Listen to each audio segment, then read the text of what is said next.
Hello guys, welcome back to Sowmi's kitchen. இன்றைக்கி வீடியோவில் என்ன பார்க்க போகிறோன்னா, ஒரு சுவையான மோர் குழம்பு ரொம்ப சிம்பிளாக சீக்கிரமாக எப்படி செய்கிறதுன்னு சொல்லி பார்க்க போகிறோம்.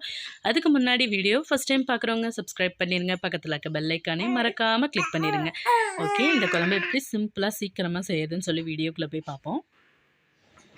இதுக்கு ஃபஸ்ட்டு இன்றைக்கி நான் எடுத்துருக்க காய் மோர் குழம்புக்கு வெள்ளை பூசணி நல்லா தோலெல்லாம் சீவிட்டு உள்ளே இருக்க வேஸ்ட்டெல்லாம் எடுத்துகிட்டு வெள்ளை பூசணி எடுத்துக்கலாம்.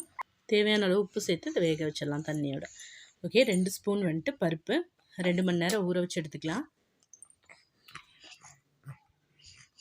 இதோட 1 கப் தேங்காய் துருவி எடுத்துக்கலாம். இதோட 4 பச்சை மிளகாய், 3 ஸ்பூன் சீரகம் எடுத்துக்கலாம்.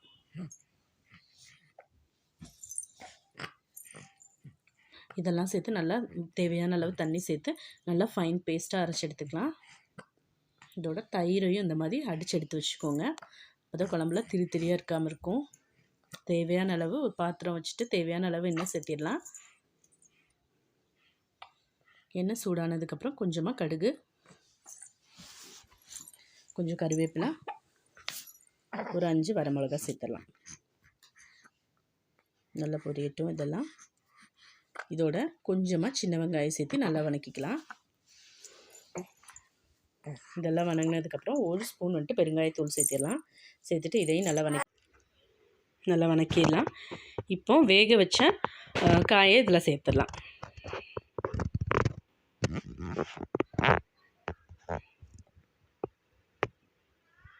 சேர்த்தாச்சு. இதையும் நல்லா மிக்ஸ் பண்ணி விட்டுருங்க. இதோட 1 ஸ்பூன் வந்துட்டு மஞ்சள் தூள் சேர்த்துடலாம். மஞ்சத்தூள் சேர்த்து ஒரு 5 மினிட்ஸ் விட்டுறலாம். இந்த மஞ்சத்தூளோட வாசம் எல்லாம் போகட்டும். அதளவுக்கு நல்லா கொதிக்கட்டும். அந்தளவு விட்டுறலாம். மூடி போட்டு வச்சுடுங்க. ஒரு 5 மினிட்ஸ் கழித்து நம்ம அரைச்சி வச்சுருக்க தேங்காய், பருப்பு இதெல்லாம் சேர்த்து அரைச்சோம் இல்லையா, அந்த பேஸ்ட்டை சேர்த்துடலாம். சேர்த்துட்டு நல்லா மிக்ஸ் பண்ணி விட்டுருங்க. மிக்ஸ் பண்ணி விட்டு இதையும் ஒரு 5 மினிட்ஸ் வந்துட்டு மூடி வச்சுருங்க. தேவையான அளவுக்கு உப்பு சேர்த்துக்கலாம். ஆல்ரெடி நம்ம காயில் உப்பு போட்டு தான் வேக வச்சுருப்போம். ஸோ எந்த அளவுக்கு உப்பு வேணுமோ அளவாக பார்த்துட்டு சேர்த்துக்கோங்க. இது இப்போ ஓரளவுக்கு கொதிச்சிருச்சு. இதோட நம்ம தயிர் சேர்த்துடலாம். நான் வந்துட்டு 2 கப் தயிர் எடுத்திருக்கேன். இதை மிக்சியில் ஒரு அடி அடித்து எடுத்துக்கலாம். இல்லாட்டி திரியாக இருக்கும், அதனால் அடித்து எடுத்துக்கலாம். இப்போது இந்த மிக்சிங் காயோடு சேர்ந்து நல்லா கொதிச்சிருச்சு. இப்போ தயிர் சேர்த்துடலாம். ஓகே, நல்லா மிக்ஸ் பண்ணி விட்டுறலாம்.